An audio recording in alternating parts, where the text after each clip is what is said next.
From Tally to Cali, It's time to wake up. Wake up! Wake up! Warchant.com is your ultimate Seminole sports source. And this is Wake Up Warchant, presented by Vitamin Energy. The vitamins. The energy. Now here's Warchant.com's Aslan Hajavandi And Corey Clark. Charleston Southern Week live pod. Nowhere else I'd rather be than right here, right now, with that fellow over there, Corey Clark, everybody. Joining us from suburban Atlanta. Did we lose the glasses again, Corey? Well, the reasons are twofold, Aslan. Number one, I was just tired of the glare, the reflection off them. It's ridiculous. It just looks like I'm wearing blue glasses. And I also broke them. So those are the two. I sat on them and cracked whatever. Is it an arm? The thing that hooks around your ear, I don't know what you call that piece, the long piece that goes to your ear. It's whopper jawed now, and it's off tilter, and it would look even more ridiculous than I do without glasses. So here you go, everyone. Get to see the baby blues again, except my lighting's not great, so you probably can't see them at all. I'll miss it. Thanks for being here. It's Wake Up Warchant. It is live. As always, it is presented by our great friends over at Vitamin Energy, vitaminenergy.com, promo code warchantbogo. It's right there on your screen. Shake it and take it. I think I'll maybe take a page out of my own book here, everybody, and we'll get it going here. This is the Burner Plus. We got 260 milligrams all natural caffeine, Corey, as well as some T polyphenols and EGCG and raspberry ketones or ketons. If I can get these things, I should probably have these things open beforehand, but I just want to let you folks know, like, I'm doing this. We're in the trenches together, popping this open, opening the seal. Yeah, down it. Shot. Everybody feels good. Go to vitaminenergy.com. Again, buy one, get one free. Warchant BOGO, the promo code. You can join warchant.com for kind of BOGO-ish. 50% off an annual membership after you give us $1 American for a week of access. No promo needed for that. Just head over to warchant.com. You buy 6 months of access, you get 6 months free. Right? Okay. That's the way to say it. You get 6 months free if you buy the first 6 months. That's all you got to do. Trying to find this comment. Oh, maybe somebody went ahead and deleted it, but somebody was saying 3 miles in 25 minutes. Zantana Travels 23. Don't mean to call him out, but I just did. 3 miles in 25 minutes. Haha, that's cap. Is that good? Does that mean I'm lying? What does that mean? I think that means you're lying. I think cap is lying. No cap is not lying. Oh, okay. I'll get it on my phone then. Ooh, evidence. You know what? You know what? I'm not going to even do it. I'm not going to give him the satisfaction. Why would I lie about that? I didn't say I ran 3 miles in 12 minutes.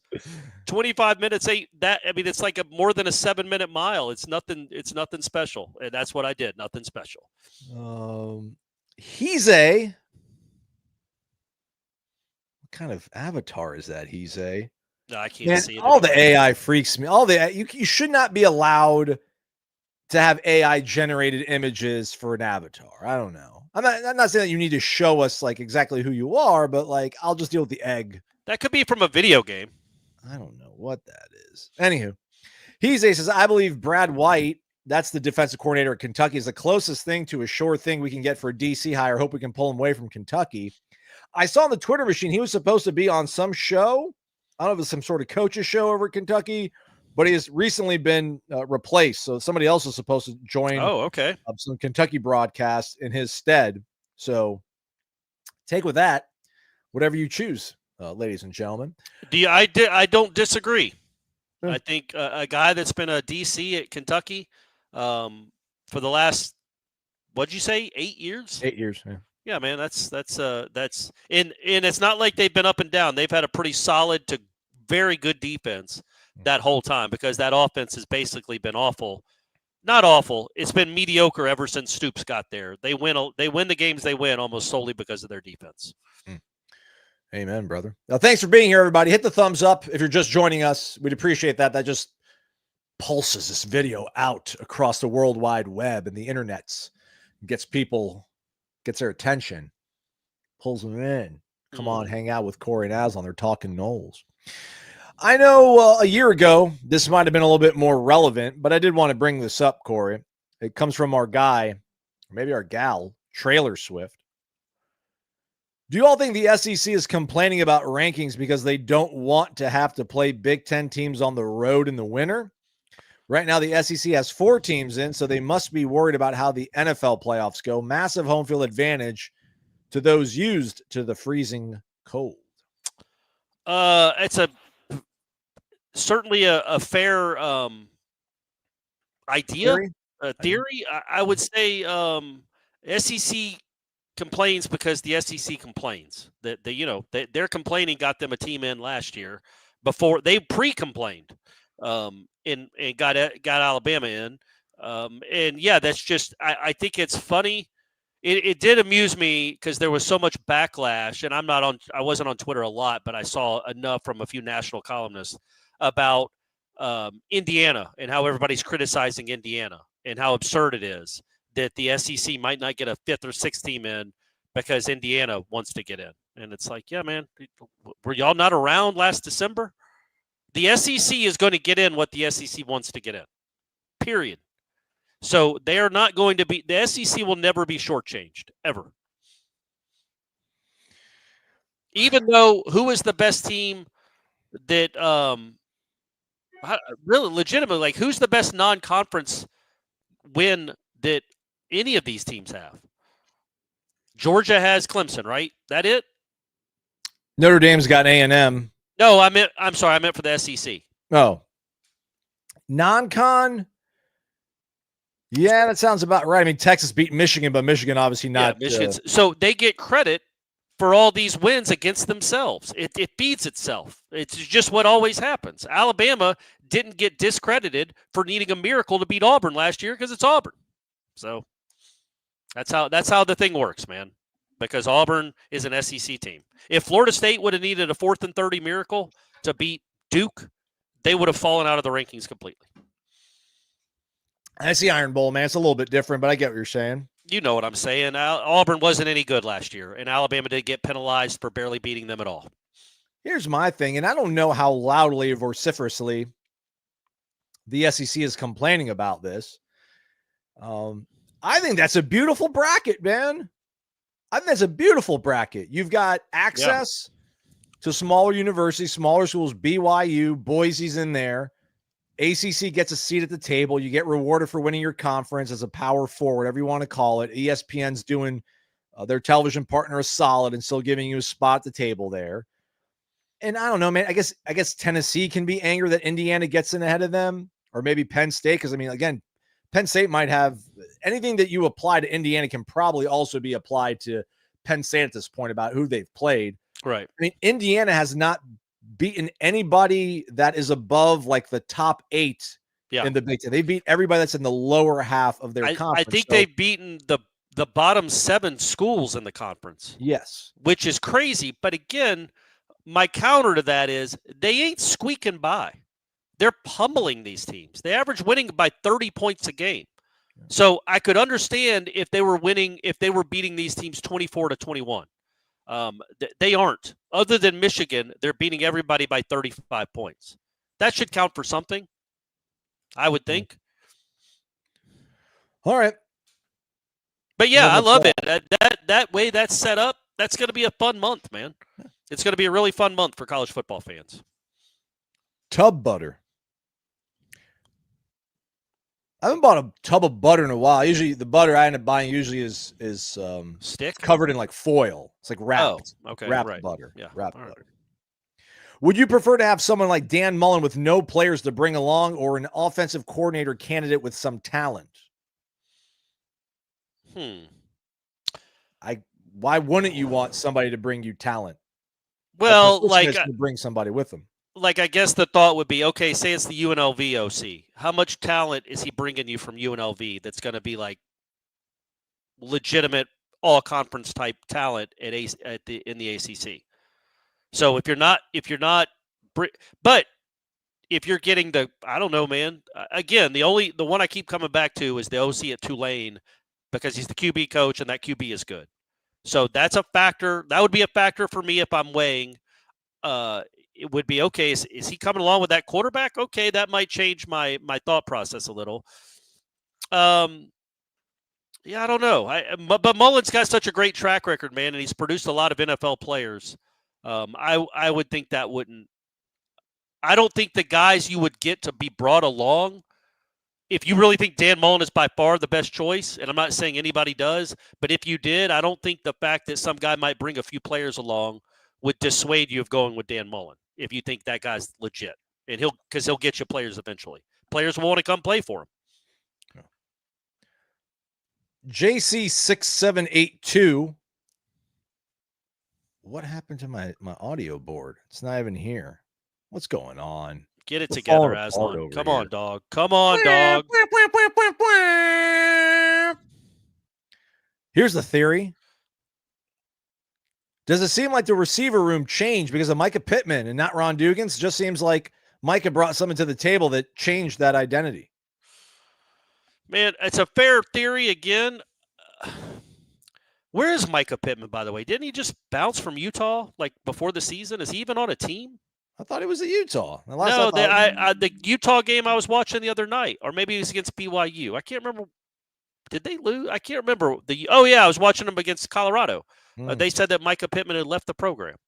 Oh, okay. So I would say it's like Mycah Pittman helped because he was a big-ish name that was willing to come, and he got Johnny Wilson to come with him. But, Mycah Pittman, and he was tough, man. He blocked. He got tough yards.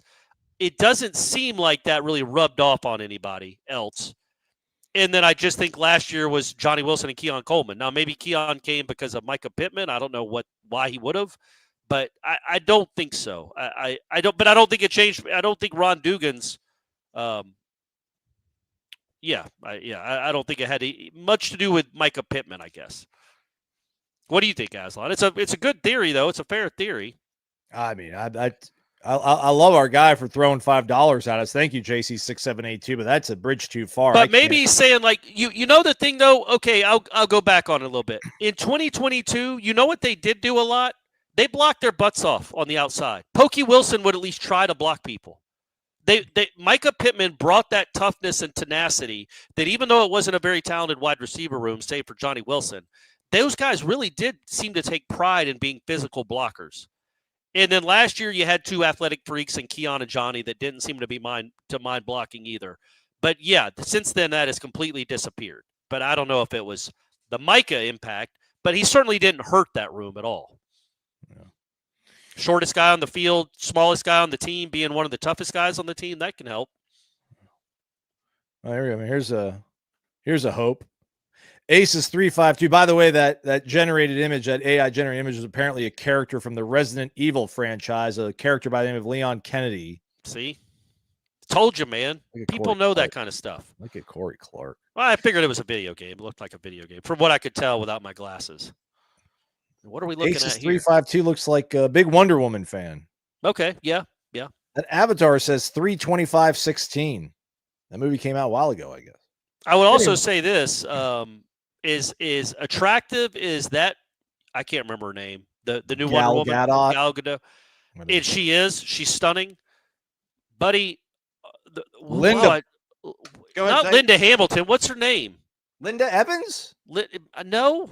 Golly, I've known her name my whole life, and now I'm so old I can't remember her name. But the original Wonder Woman from the 70s. Linda Evans. Is that really right? Linda Evans. Holy cow, was she unbelievable. So, anyway, that's all the time we have for tonight, folks. Linda Carter. I knew it wasn't Linda Evans. Linda Carter. I got to remember that stuff. But she was, look her up. Google her. Unbelievable. Yeah. There we go. Thanks, everybody. Appreciate it. Everybody showing up. Good stuff. Yeah, so Aces 352. Any chance we get recruiting momentum if we beat Charleston? Oh, and Florida. Okay. Octavio wondering, is there a real chance we have 0 recruits left in this class? No. It's going to be funny what's going to happen in the next 2 weeks in terms of they're going to get guys. I mean, I'm not saying they're going to get 20 guys, but there won't be 0. Yeah. And I don't know. I mean, I don't think it's going to be beating Charleston Southern and Florida that's going to give you momentum, Corey. It's going to be beating them and then making those right hires. Right? Yep. And look, they're not going to have a 0-player recruiting class. We have to keep understanding that there are thousands upon thousands of football players in this country that would walk to Florida State to play football at Florida State. You kind of want the guys that you fly there because they're really good and everybody else wants them. But for this class in particular, we're back to 2020, man. You just sign who you can sign, and you hope you find some good ones, in my opinion. I mean, you might find some diamonds in the rough. There's going to be a whole lot of, not diamonds, pebbles. What else is in the rough? Golf balls. Fescue, there you go. You're going to have a lot of that, and you're going to have to be kind of wade through it, and hopefully you find a diamond or two, and then you just hope you get what you need to get in the portal. And then next year, if you have a better staff that has some connections and is appealing to young men of 17 to 19 years old, you can start recruiting like Florida State again on the high school level. But yeah, I don't know that getting to 3-9 gives you a lot of momentum. I mean, it would be funny if they beat Florida. And it certainly wouldn't hurt you, I guess, if you're still recruiting against them for a couple of kids. But, yeah, I think the momentum comes from the hires. And it's not going to be a lot of momentum because literally you're going to announce hires, and then 3 days later is National Signing Day. I don't know if this is serious or not. How much is the FAU head coaching search impacting FSU's coordinator search? The hot boards seem identical. That's got to be a joke. No, I think he's talking about because I mean, there's a real. There are people that would have to think, okay, do I want to be the FSU OC or do I want to be a head coach at FAU? Like that's what he's saying. Like not that Florida State is trying to pick the next. Florida State is battling FAU for the next OC. You're battling FAU for their next head coach, maybe. I know, but I mean, I'm looking at what Pete Nakos dropped the other day. Scott Frost, Ray Lewis, Buster Faulkner.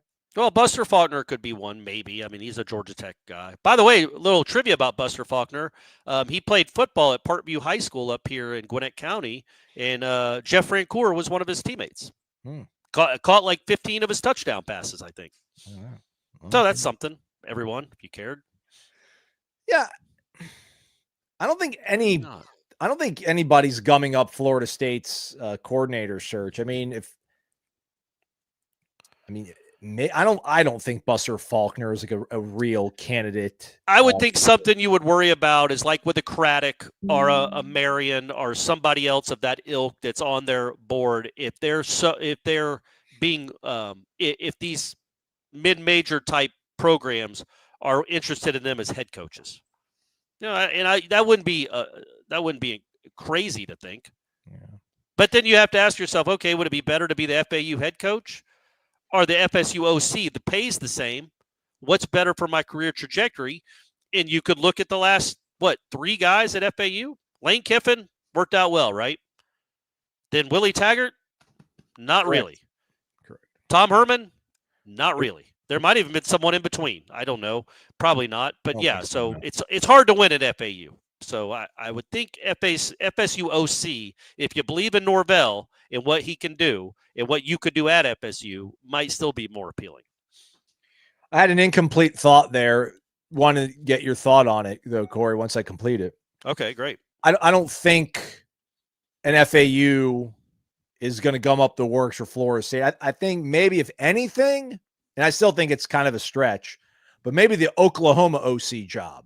Because I feel like if you're in the mix for the Florida State job, Oklahoma also might be calling. Joe Castiglione, the AD there at Oklahoma, he's been around forever. He's thought of as one of probably the 3 or 4 best ADs in the country.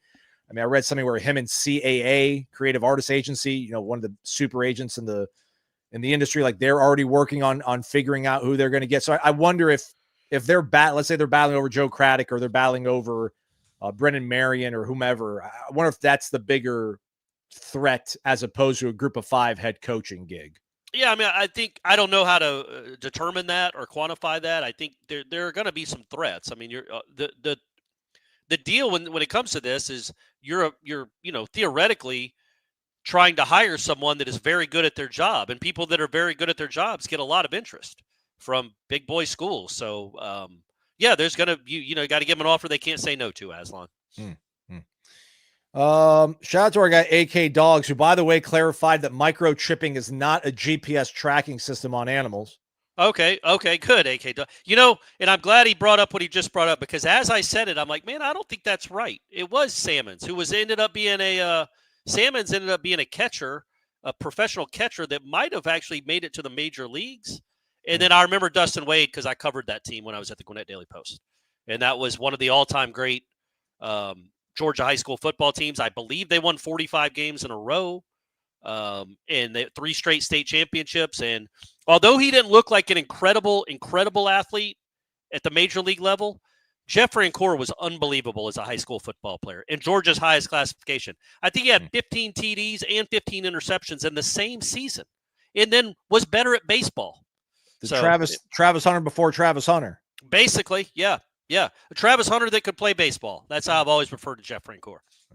Gwinnett County, man. Yeah, we don't screw around when it comes to athletes. Maya Moore, recognize. Clint Salmons played in 31 games in the league. So there you go. I did it. You can hang out with Corey Clark if you think he's so cool, which he is. Right.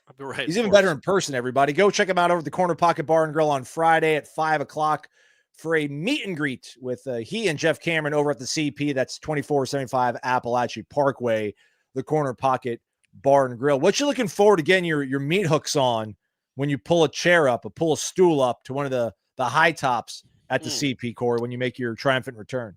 I like the pressed ham sandwich. It's kind of like a Cuban, but not really, but it's on that type of bread. It's really good. And then the prime rib sandwich. I haven't had the prime rib sandwich in a good long while. I need to go back to that because I love that thing. But again, as I stress every time we talk about old CP, Bill Hayes's Corner Pocket, it's great food all around. All around. There's nothing that's bad. There's nothing that's even just average. It's all really good. Even their little dessert fixins. It's like kind of a funnel cake type deal where you dip in the jelly or whatever that red sauce is. That's like powdered sugar on it's. That's great too. You're welcome, Bill. Yeah, that's right. Real quick, are you still on your Mio kick? Oh yeah, that's why my water looks like this. All right. Yep. All right. For life, Austin, for life. Jeremy's here, everybody. It's been a minute. What's up, Jeremy? Dollar bills, y'all. $5 in the jar. Thank you, Jeremy. Is it possible Mike Norvell just lacks killer instinct? It seems that with how he handled the staff, recruiting, and this team who quit on him. Ooh. Yeah, I don't know like what the context of that would be with a killer instinct. KJ Bolin and Travis Hunter maybe don't leave you at the altar. I mean, I don't know what did he do wrong there. I mean, he could have I guess he could have made an offer neither one of them could refuse. I don't know what that looks like.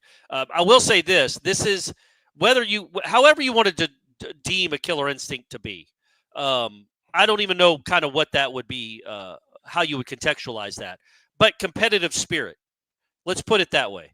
Because the one thing that always bothered me about Jimbo at the end was I just thought he was a better competitor than that. I thought he'd be embarrassed by 3 and 6, not challenging people to fights in the stands, but he would never let his program get there because he likes winning too much and he hates losing too much.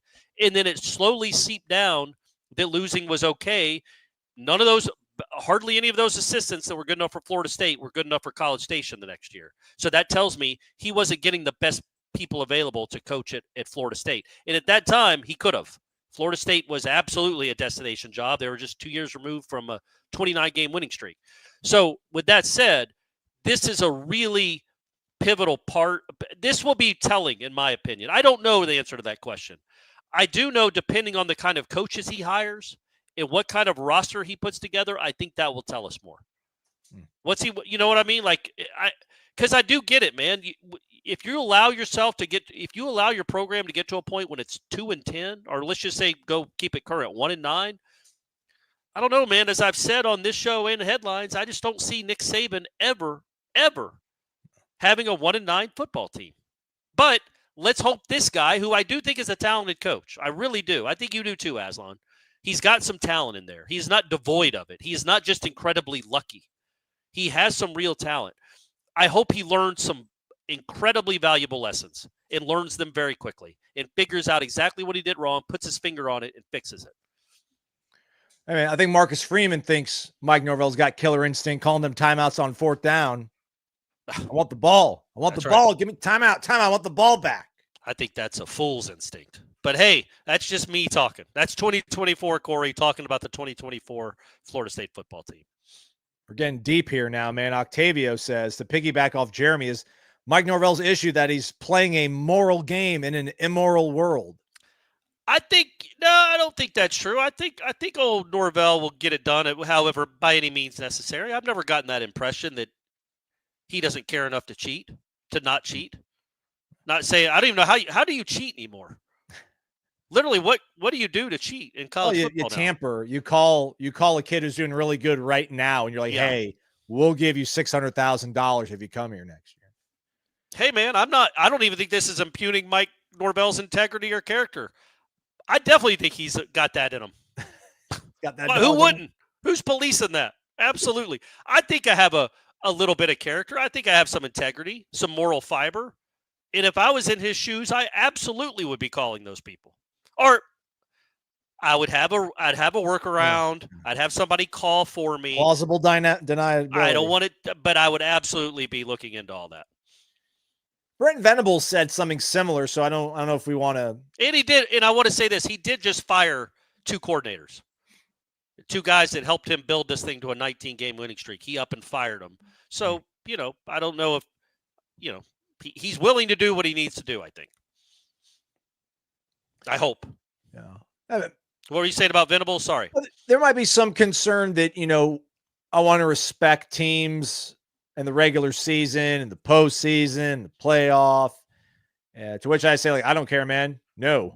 And I think he's saying one thing, but probably doing another thing.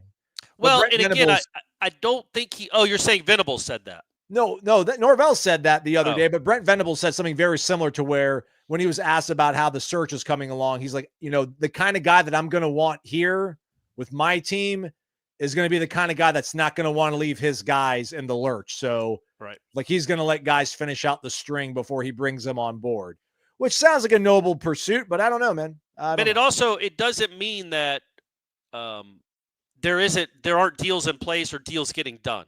There are conversations being had. It just means there's not an announcement. But look, if Norvell is waiting until after championship Saturday to go make a hire, he should already have been fired. That's a dereliction of duty. That's coaching malpractice. There's no way that's going on. So it's just a matter of when the announcements will come. Thanks for the question, boys, and the tip there, Jeremy. That was cool of you. Also, shout out Notel, who's following the momentum. We got some momentum going here now. Dollar bills, y'all. Another 5 in the jar. And some sound effects. Yeah, that's right. Of the guys on the squad this season, who will be the offensive and defensive MVPs of next season's squad? Ooh. It'd be funny to choose who's the offensive MVP this year, Aslan? Ja'Kai. I would say Fitzgerald. Oh, okay. And then defense, I'd say Mastromanno. That's a good question. I mean, not to be rude, but I think if you get where you want to go next season, it's probably not anybody that's on this roster right now. Maybe Cam Davis. He looked to be having he had his best game against Duke until he fumbled and got hurt and has missed the last month. But also clearly they like him a lot because he got a ton of carries. And, again, you hope theoretically, hopefully the offensive line is better and he can look better. He'll be a year older, faster, stronger, bigger, all that stuff. So maybe Cam Davis. I think McCoy is a decent answer. I also think Landon Thomas is a decent answer. I was going to say if Landon Thomas becomes Brock Bowers, 2.0, that wouldn't be a bad one, but I don't know how likely that is. I would say that's probably not going to happen. Not because Landon Thomas can't be really good, but Brock Bowers is a unicorn. I don't know. Defensive MVP Blake, just maybe becomes a tackling machine. Yeah. Yeah. I don't know. Edwin Joseph. Just love that dude. He's all over the field. Yeah. He's the next LaMarcus Joyner. Or I could say My man Ricky Knight. Oh, Let him all fly. right. Let him fly. That's that's off the radar. I could get plus 2,000 for that pick, but I like that guy a lot. Austin Flowers is here. I think he goes by Noel Dad for life over on the warchant.com message boards, which again, y'all can join. You see right there below on the screen. Act now. $1 1 week, 50% off an annual membership. Hot boards, recruiting, breaking news. There's going to be a lot of hot boards and there's going to be a lot of breaking news here in the next couple weeks. Yeah. And that's where you're going to want to be. Not only just to read about it, but also to interact with people and talk about it. Austin Posits. You got it. What position player, not quarterback, would you want our future offensive coordinator to bring with him from his current school? Quarterback. Left tackle? Wide receiver. Yeah. Yeah, badass wide receiver. That's what and I know it's not going to be this guy, or I assume it's not going to be this guy. The dude at Pitt, Bell. That's who Oklahoma's kicking the tires on him. If he were to bring the Reed kid with him, that guy is a stud. That guy is the best player on that team. He was the best player on the field against Clemson, even though he was a little bit hurt. That guy is really, really good. So that would be somebody like that would be fine. You know, what's this guy doing? A playmaker, as I like to call him, Aslan. You see, somebody just sent us an email. Literally just sent. I don't know if this ever. I think stuff happens to Jeff Cameron. I feel like we've made it, Corey. We finally made it. Somebody sent us an email. Okay. During the show. All right. Are they a subscriber? I don't know. Probably. We'll go ahead and assume they are. Okay. Just. Are you going to read it, or are you just? Is it cool? Do you want me to read the whole thing? Well, I don't know. Guys, I appreciate the show and all the work you do, but please, on the live show, stop, all caps, having your subtle Big Johnson contest with your tight shirts and biceps. As a guy, I don't care. If your audience is mostly ladies, then have at it. But if not, keep improving your bodies and health and bow down to Sir Cameron, who doesn't need to flex and pose. He just quietly has what you want. Take a note from him and stop. Is he talking about Jeff? So is he talking about Jeff Cameron? Yeah. This guy thinks I want to look like Jeff Cameron? Are you crazy? You know, just for that. What are we doing here? I should just do it shirtless. I'll just do it shirtless. I thought you were going to read the one from Tim Astor. I'm going to read that one. Oh, yeah. Shout out to Tim. You want to read that? Go yeah, for it. Because it said it was that's a tough one. All right, good luck on that one. I love you, Tim, but it's a good question. And it says, with the House settlement, we will have $20.5 million to delegate to all sports. Do you really think this is enough funds since it includes all scholarships as well? So this means we get 104 roster spots for football. How do we make sure we don't kill other sports because we take scholarships away? The $20 million isn't to pay for scholarships, right? I don't think that's true. Yes, it is. That's it, man. Everybody. No, that's the NIL for everybody. Like how much, if you just think about it. That's a revenue share. So it's whatever I guess that would be whatever. I guess that's what I'm saying. NIL. It doesn't, it's on top of. It's on top of the scholarships. The scholarships are still the scholarships. So no, I don't think that it is still going to be an interesting topic though. Not about having to endow or pay for scholarships. Those are still standing on their own. They have to. What does it cost to field? How many scholarships do they give away? Full scholarships in athletics? 200, 300? Well, I mean, you're gonna have 105 from football alone, and you got men's and women's. I'm just saying right now, how many scholarships are there? Probably 250 or 300 full scholarships. 300, yeah. When you talk about the women, because it's got to be close to that. Yeah. So with that in mind, I don't know what the cost of a full scholarship is at Florida State University, but it ain't cheap. So you're already talking millions upon millions upon millions of dollars. So this is just the NIL and to be paid over all the sports. And I do wonder, like, you're obviously, if you get $20.5 million, there are going to be a lot of schools that are going to give $20 million of NIL money to the football team. Everybody else can do the rest. All right. That's all. I'm still mildly concerned about how it's all going to work out. But if you do the math, 20 million divided by 300, that'll be about $66,000 per athlete. Yeah. that's probably, I don't know, man. I don't know exactly how all the scholarships work, our enrollment, our pay, but that seems about on pace with what it would cost to go to Florida State. That's really like when I told you to read it, because you said we got an email, and I'm like, oh, okay, cool. I thought you were going to ask that one, not the one about me wearing too tight a shirt, which I apologize for, but what are you going to do? He included me as well. Yeah, you're not wearing a tight shirt. And I will say this is what we wear now. Like, it's not like I go in just because I'm going out after this and I'm going to be wearing this. So my bad. It's all right. My bad. Hate us because they ain't us. Yeah, you should see how tight these jeans are. Hate us because they ain't us. Washington State, I still like Ben Arbuckle. I listened to some podcasts about his story, and I feel a kinship with him. He was working a job he absolutely hated out of college. He applied for as a volunteer quality control guy at Houston Baptist, left his job, took that job. COVID hit, went and worked for a high school. I forgot the connection there, but then he ends up going to Western Kentucky because the guy that hired him at Houston Baptist ends up becoming the OC at Western Kentucky. He can't hire anybody, but he can bring in another analyst. He calls that dude. He calls Ben Arbuckle. Ben Arbuckle joins him. That guy leaves Western Kentucky, goes to Texas Tech. He's there currently. Zach Kitley or something like that. He's the current Texas Tech OC, which I looked at him. I'm like, man, he's got really good stats. Maybe we should go after him instead. But no, Texas Tech fans hate him.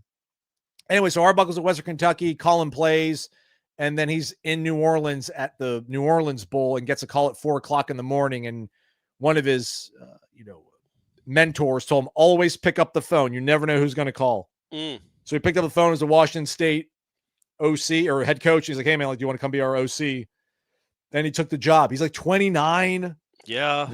Man, he's got that West Texas drawl that just makes you think like he knows what he's doing on different levels. Sure.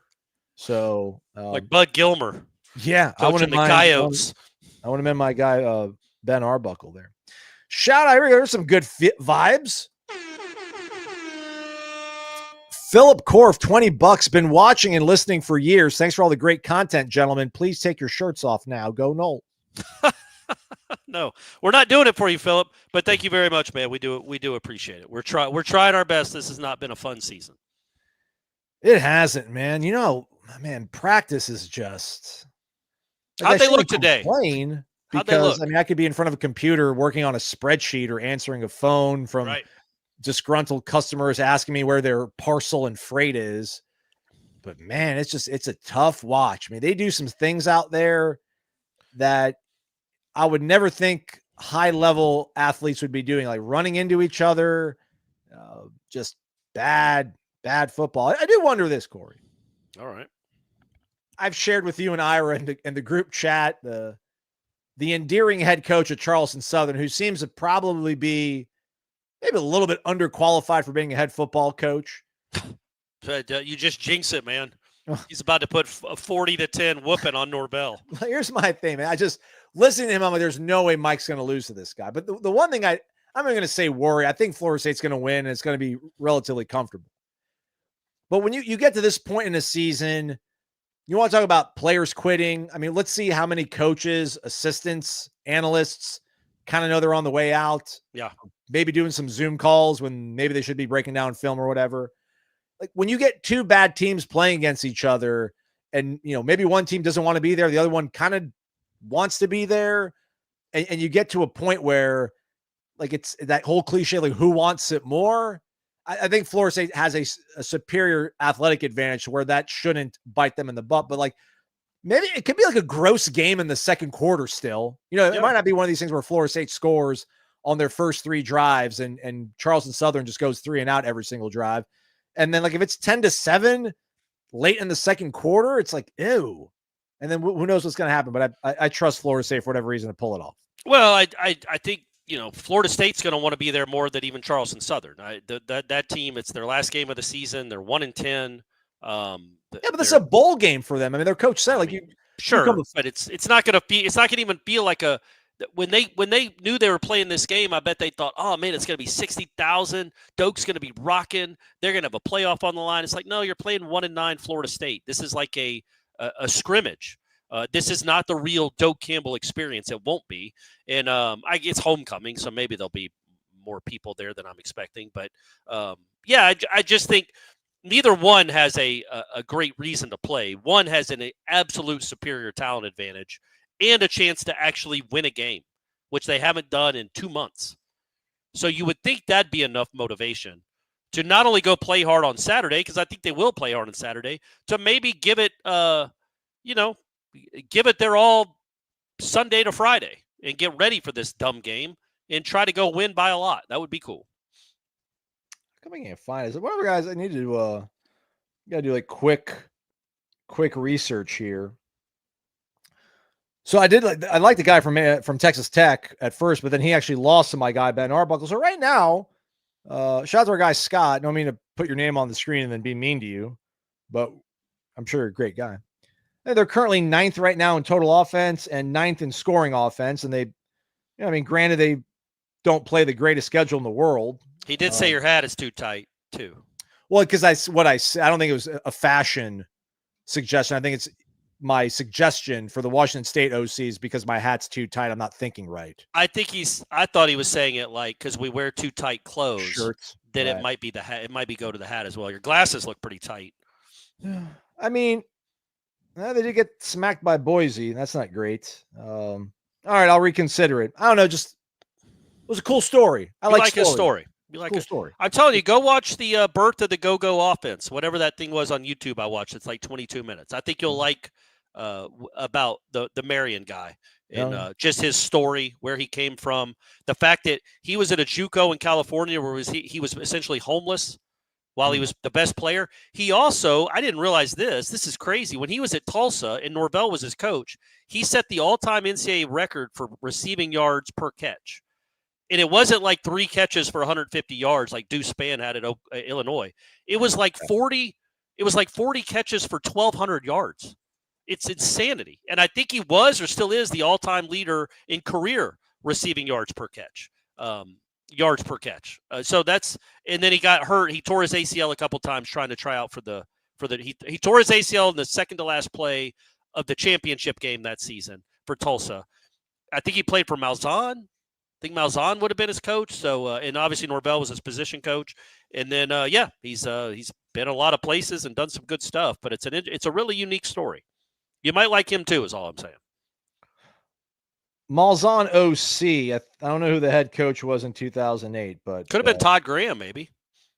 Was Todd Graham the Tulsa? There we go. Correct. Right. That's correct. So 2007 junior season, 39 catches, 1,244 yards. That's crazy. 31.9 yards per. That's reception. Nuts. I mean, that's usually a guy that averages 32 yards a catch. It's like a guy that shoots 50% from 3 because he's only shot 16 all year. Averaging 32 yards a catch on 40 catches is crazy. Where'd that go, Mike? Go, even if you don't bring this guy as in your receiver, go get a receiver like that. Trent Smith wondering any players you think may play that we haven't seen yet. Tub Butter wondering any chance we see Trevor Jackson. Is he that bad? No. I definitely don't think he's that bad. No, it's just he is not the guy that they think is the future. They think it's one of these other 2 guys that have been playing a lot. That may not be fair to Trevor Jackson. They certainly haven't done anything to really get a leg up over one another. But yeah, I think Trevor Jackson can play Division I college football. I think he's a good enough quarterback. He might be awesome. I don't know. He's had some moments in practice for sure. In the same vein, I then pivot to Hawaii Nole, not Ralph. That's another Spartan Nole. He lives in Hawaii. Yeah. This is Hawaii Nole. Anybody coming back that we thought was going to the NFL, like when Verse and et cetera came back. And Corey, we focused so much on these last few games. It's, the last sort of auditions for Luke or Brock to prove they can fit, they can be part of the rebuild. But I do wonder, I don't think the games are going to flesh anything out, but maybe the bigger storyline really is how many of those guys on defense will come back. Like, are you going to lose Farmer and Peyton and Jackson? Yeah, I mean, my thought would be yes to all of them. With Patrick Peyton, like I don't, even if you don't lose him to the draft, you might lose him. You know what I mean? He entered the portal last year, then came back. Joshua Farmer entered the portal last year. Daryl Jackson's been in the portal twice. So even if any of them wanted to come back, can Daryl Jackson even come back? I don't know if he's I don't know if he's got a year, but obviously I don't think any of those guys ever did enter the portal. I mean, Patrick announced he was going to. They tweeted about it, which is this. I mean, it's the same thing. It's I don't think Josh Farmer did. I think they were just rumors that maybe he was playing the game. My fault, Josh. My fault. But yeah, Peyton tweeted about it. Daryl Jackson is listed as a redshirt junior on Seminoles.com. Okay, so I would be surprised if he came back. I would be surprised if any of those guys came back, but not stunned. I guess the difference is that Verse was coming back because they had a real that's another element of the stupid snub. Verse came back because he thought they had a real chance to win a national title. And they did until their quarterback got hurt and all of a sudden none of their games mattered. But would you come back? Would you even pass up being a 5th round pick? Because they still get money and they're in the NFL. Would you pass up being a 4th or a 5th round pick to come back to a team that just went 2-10? And there's no guarantee it's going to be exponentially better next season? Dude, it depends like what kind of defensive coordinator you bring in and what he tells me. Agreed. But I would say the odds are, right, that those young men will probably be moving on, and you just hope that you're surprised if they stay. Yeah. I saw this tweet earlier, and I'm not going to be able to pull it up in time, man, but it's the snub. It just hurts the feelings or whatever. Like Patrick Payne tweeted something in late 22 just about like how blessed he felt to be at Florida State and how happy he felt to be part of that team that won that bowl game. And it was like putting everybody on notice. Like we're going to be back and better than ever in 2023. And like, he was right, man. He was right. And then now like he's a punchline for a lot of angry fans and, the object of a lot of scorn. And it's like, man, I'm not blaming the snub on that, but just it's crazy how we find ourselves in this position. I just could not have imagined it, Corey. Just could not have imagined. Like, if somebody would have told me, hey, man, like if somebody would have told us on the drive back from Charlotte, you're not going to go to the playoff and you're going to be 1-9. I'd be, what? Like, something had to go horribly wrong. Like, did everybody leave Mike? Like, did everybody abandon ship? Did the money from Battle's End totally run out? Could they not afford it? I mean, did you have to go to your 5th string quarterback? Yeah. And all your offensive linemen got hurt and all your defensive linemen got hurt. That's the only way. And no. I mean, they had injuries, but what football team doesn't? Notre Dame's without like 2 or 3 starters on defense for the season. Ohio State just lost their 2nd offensive lineman for the season. Yeah. December 5th, 2022. So this was before the bowl that was before game. That was after the Florida game. Yeah. Just sitting here thinking like I'm really blessed, not just for my individual accomplishments, just being on this team right now at this moment makes me happy. We're not done. We're going to finish the season strong, and y'all watch out for us in 2023. Yep. Yeah, and then at the about the same time the next year, he tweeted that he was going in the portal. So things change over the course of a year, but that sentiment was right. They were not done, and people should have watched out in 2023 because that was a very, very good football team. Are you sold, though? Again, to bring back Austin's question, I meant to pop it back up on the screen. But so they bring in whatever offensive coordinator. You can't bring the quarterback. So receiver, final answer. That's who we want. Yeah. But yes, all conference ish type playmaker. I don't care if it's a receiver, if it's a running back. I want somebody that's gained a lot of yards and scored some touchdowns in college football. If you can bring me somebody like that. And I just keep mentioning the Devin Reed kid at Pittsburgh because I guess he's technically a running back, but they throw it to him 10 times a game. So, or at least they did against Clemson. I know he's their leading receiver. So somebody like that, man, just a playmaker, a dude that makes plays. That's how I would define a playmaker. A dude that makes plays. Sadly, the leading receivers for Washington State and UNLV, they're both seniors. Yeah, I saw that too. So that's not ideal. Hey, Corey, we pay you a lot of money at warchant.com. I don't even know how we make it all work, but I don't know if we pay you enough to speak on behalf of another man and his opinion. But Quantrell Knows wants to know if you can explain the rift between Jeff and Deion Sanders. Was catching up on the past several headlines. It was noticeable in his face whenever Deion was brought up. Yeah, I think it has a lot to do, and it's not just Jeff. There's a lot of Florida State fans, and it certainly is. It dates back well before Travis Hunter, or the fact that he said he wasn't a Nole. when the reporter last year was like, well, you're a Nole, and you know how he's like, I'm a what? I'm a what now? Yeah. Check where I graduated from again. That stuff is just Deion.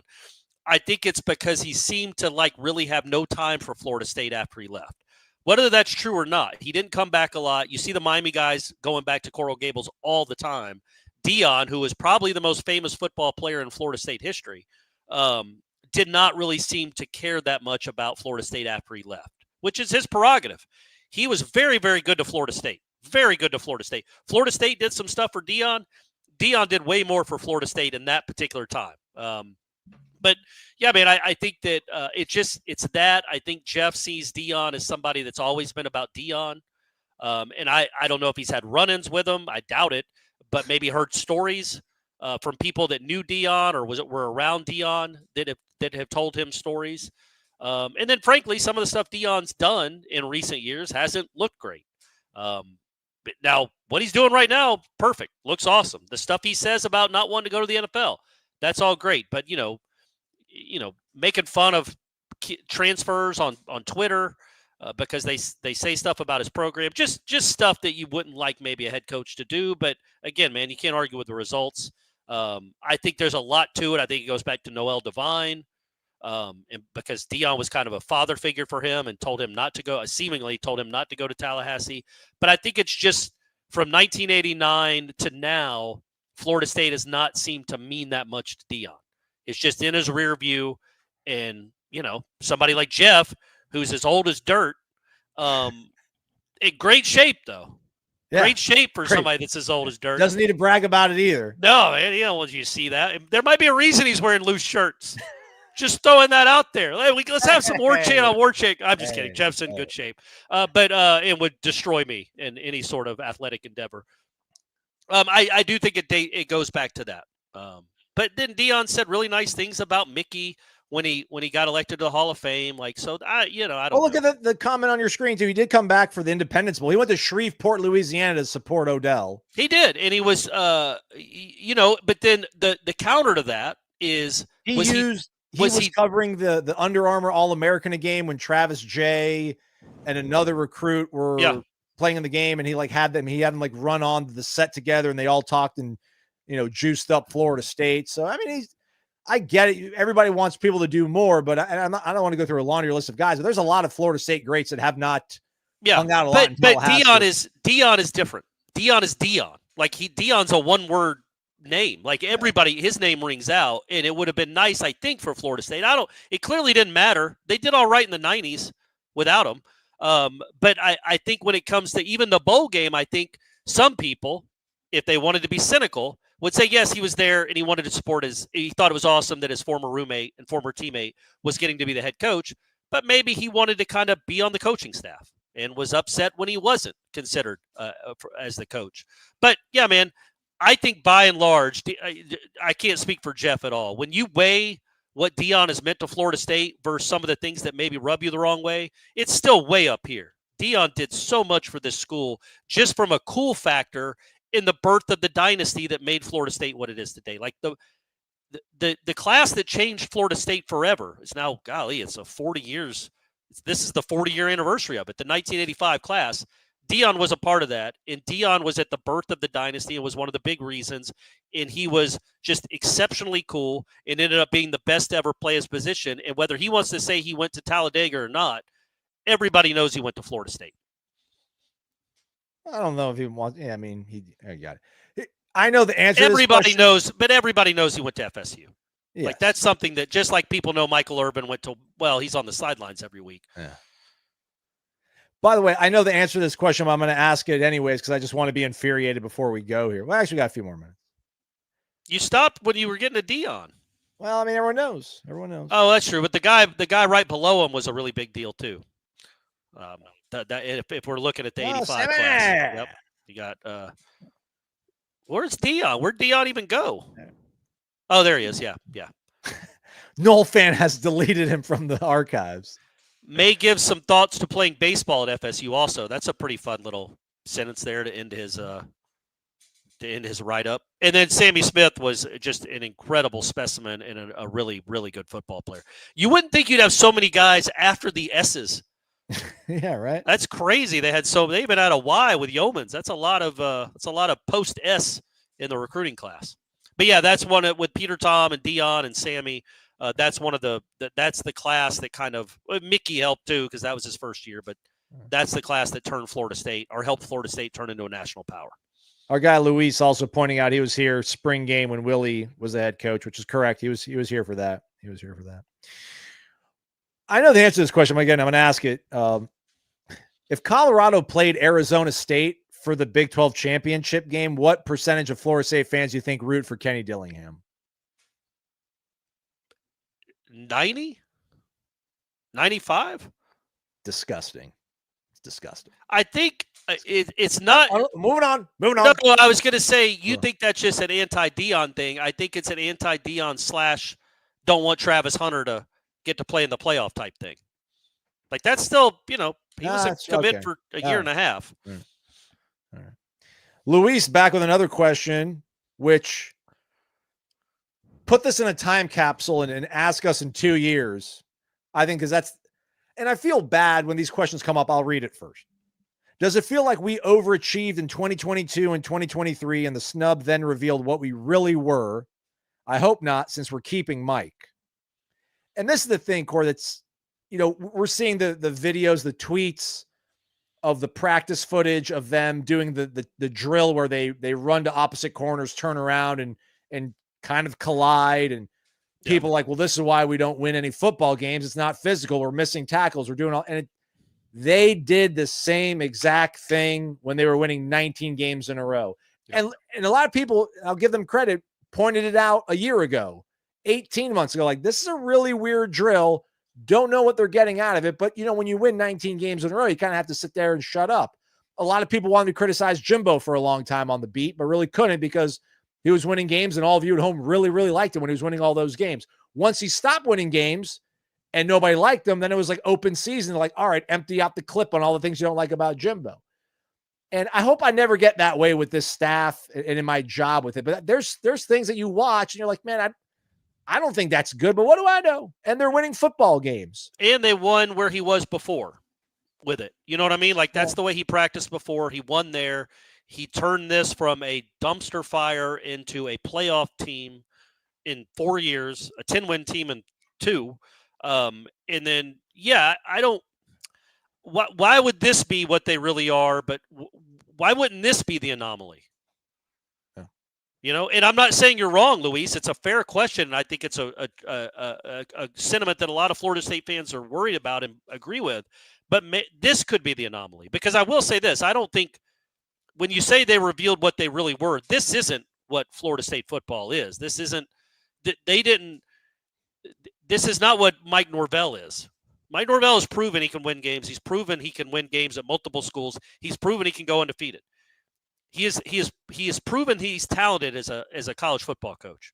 So, he's never gone 2-10 before. He's had a winning season, a lot more than he's had losing ones. But I think his only 3 losing seasons of his career are here at Florida State. 3 out of 5, which isn't great. Again, we understand the first 2. This one is inexcusable. So I don't know. He did put that roster together. So you do get credit for that. I don't think this is revealing what Florida State really is. I think this is hopefully – but I believe this. I think this is an outlier. Now, I don't know that he's a 12-win coach, a 10-win coach consistently. He's not a 2-win coach either. Hopefully he's closer. He's the real Mike Norvell and the real Florida State with him running at the helm is closer to 2022-23 than this, because this is disgusting. Oh. I just don't know if there's going to be a bunch of things where we're going to look back on it and go, well, we should have known then. I just don't know if that's going to be the case. And I don't want to really necessarily get. When would that have been, though? Because like you said, when should you have known? Well, I just, if you go back and you look at the 2022 season, they played, they had to get the tip extra point. They had a week 0 game under their belt. LSU first game, brand new coaching staff. You kind of get lucky there. You pull that out of the bag. And listen, you could also say that all they had to do was maybe even kneel on the ball on the goal line and not do the fancy pitch. Correct. And if they could have trusted their awesome field goal kicker to be good back then and make that kick, they beat NC State and they're an 11-win team. Yeah, Georgia Tech had an interim coach. yeah, and also the Louisiana quarterbacks had an interim coach. They also played a bunch of backup quarterbacks. Yeah, like Oklahoma opted, like their leading receiver, their leading rusher, their number one offensive lineman, all opted out of the bowl game. All your guys were dialed in. So, I mean, like you could, if you want to play that game, and I don't want to play that game because I think that's the way that people go back and re-audit Jimbo. Like, well, Jimbo had a really good record against Florida and Miami, but those really weren't good Florida and Miami teams. And it's like, well, man, they weren't, but yeah, they still you win. You beat who you beat, and nobody can argue that Jimbo didn't put together great football teams and great football players. I think with this though is like, yeah, they did barely beat LSU, but the team that he took over 2 years prior would have lost that LSU team by 5 touchdowns, whether they block the extra point or lose that game or not. Clearly, the program had improved immensely since the fall of 2020 to the fall of 2022. Whether they got lucky and were really an 8-5 team that won 10 games, whether last year's team should have been 11-2 instead of 13-0. Clearly, it was doing this, right? Like I'm trying to get it right with it was doing this, or at least the program was. Yeah. So whether you think they lucked into a few wins and they weren't really a 19-game winning streak type of program, they were much, much better than they were when he took over. Nobody could argue that, right? So maybe they overachieved, but that doesn't mean that it didn't happen. That doesn't mean that there weren't really vast improvements made, and he did a terrific job getting them to a point where they should have been in the playoff last year. But he's done an abysmal job since. And if he doesn't turn it around and start make better hires and bring some actual legitimate playmakers to this football team, he won't be able to do this job much longer. So let's hope he can. On the way out, Corey, can you decipher this for us? First off, thank you. Dollar bills, y'all. Thank you, No Tell. I think he's saying, did Georgia beat the want to out of us? Oh, okay. Can you read verbatim what's on the screen? Did George Iron eat the want to out of us? Want to, I would hyphenate, but I get it. It's want to. I would use that as one word. I would hyphenate it to make want to one word. But man, that Georgia game, if Norvell can't get this thing back on track, to me, the snub coinciding with the 3 weeks later in that just humiliating bowl game will have been the downfall. I mean, 63-3 is an utter embarrassment, whether most of your players didn't play or not. It's kind of embarrassing that a lot of them didn't want to play. All that matters. Again, I understand why they didn't. And they were really angry at the committee and the sport itself. But, yeah, man, I don't know that it beat the want to out of them. It certainly didn't motivate them like you would have wanted them to be motivated. Can I say that? But as we saw that night or that afternoon in Miami, the guys on that field, not really a talented group.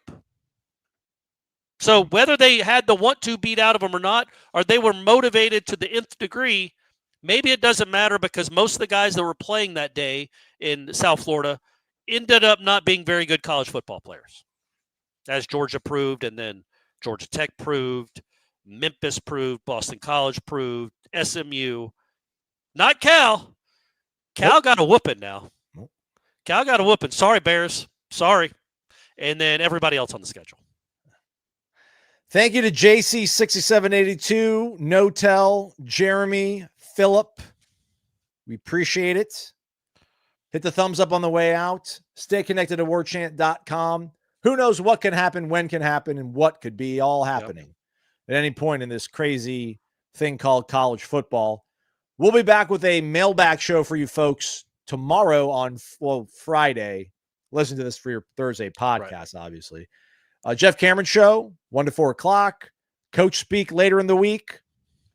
He's Corey. I'm Aslan's been Wake Up Warchant live. I can't wait to see what Jeff's wearing tomorrow. It better be a sweater. Big loose one, like a Cosby sweater. I think I found a photo of the guy who emailed us. Should I put it on the screen? I'm kidding. No. Okay, good. I am going to do this, though. Our guy Quantrell says, drop the iconic brand drop on the way out. It's morale boosting. Yeah, dang right. An iconic brand. Good night, everybody.